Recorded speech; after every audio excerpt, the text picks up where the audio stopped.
പരീക്ഷ എന്ന് പറയുന്നത് പേടിയുള്ള ഒരുപാട് കുട്ടികളുണ്ട്. അതോ പരീക്ഷ എന്ന് കേൾക്കുമ്പോഴേക്കും കയ്യിൻ്റെയൊക്കെ ഉള്ളിലൊക്കെ വിയർപ്പ് വരുന്നു, പേന കൊണ്ട് പിടിക്കാൻ പറ്റാത്ത രൂപത്തിൽ വരുന്നു. അതുപോലെ എന്താ പറയുക, ഈ വിയർപ്പ് ഇങ്ങനെ ഇടയ്ക്ക് തുടക്കുന്ന രൂപമൊക്കെ ചിലപ്പോൾ പരീക്ഷ ആൾപ്പോൾ ഒരു വിജിലേറ്റർ എന്നുള്ള നിലക്ക് നമുക്ക് കാണാറുണ്ട്, രക്ഷിതാക്കൾ പറയാറുണ്ട്.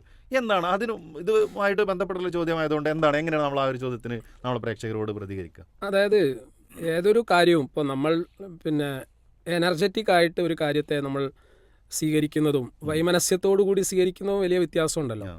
അതായത് ഞാൻ പരീക്ഷ എഴുതുന്നതിന് മുമ്പ് ആദ്യം ചെയ്യേണ്ട കുറേ കാര്യങ്ങളുണ്ട്. അത് കൃത്യമായിട്ട് ഞാൻ ചെയ്യുകയാണെങ്കിൽ ഉറപ്പായിട്ടും എനിക്ക് ഒരു വണ്ടർഫുൾ പെർഫോമൻസ് നടത്താൻ പറ്റും.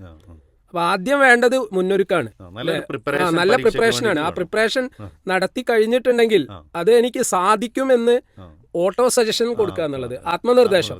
ഇവിടെ നമ്മുടെ സമൂഹത്തിലുള്ള, പ്രത്യേകിച്ച് കേരളീയ സമൂഹത്തിൽ നമ്മുടെ പാരൻസിൽ നിന്നും കുട്ടികൾ അധികം കേൾക്കുന്നത് നെഗറ്റീവായിട്ടുള്ള നിർദ്ദേശങ്ങളാണ്. ഇതാണ് നമ്മൾ ആദ്യം അവസാനിപ്പിക്കേണ്ടത്.